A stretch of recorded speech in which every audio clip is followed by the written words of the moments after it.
जय जगन्नाथ। जय श्री जगन्नाथ। ना कौन कहले भाई? मो ना राजेश स्वाई, मु भद्रक बरपदारू आसी। भद्रक बरपदा। भद्रक रे गोटे बरपदा अछि नहीं? केन्द्रापड़ा रे गोटे बरपदा अछि। Bhadrak engineering college Baripada. कौन अनुभूति कहबा पई जो आसीतले कौन अनुभूति कहब?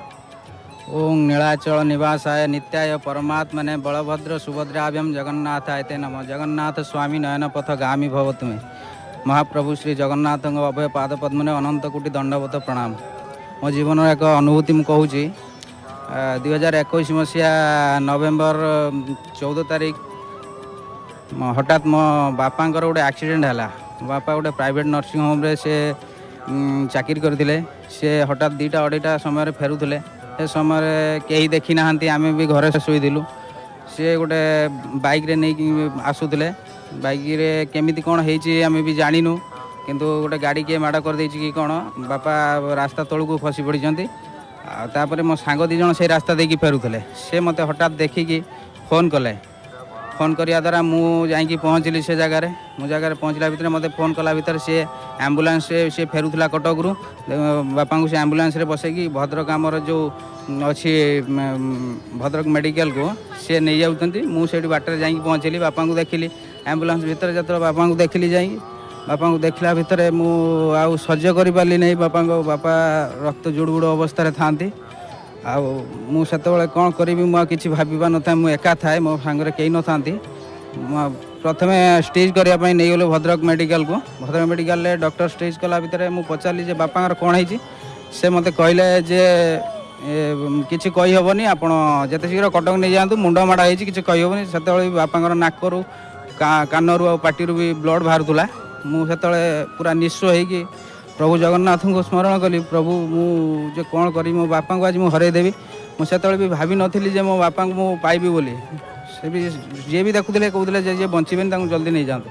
तापर जेकोसी बाटे मुझे गोटे एम्बुलेंस रे एका मु पलि गली कटक नहीं कटक आमर जो एससीबी मेडिकल को सेठी नहीं पहुँचला भोर भोर होगला 6टा। से 6टा बेले जो जा पहुँचली तापर से टिके ट्रिटमेंट अवहेला हवा जो डॉक्टर कहले प्राइवेट को नहीं जावाई।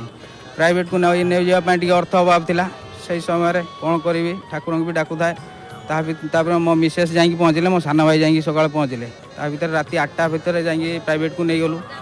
सेठी बापा को आईसीयू वेंटिलेटर रखागला। मुंड माड़ होता डॉक्टर कहले मुंड भितर दही चली जाइए कि कही हेनी बर्तमान ट्रिटमेंट हम।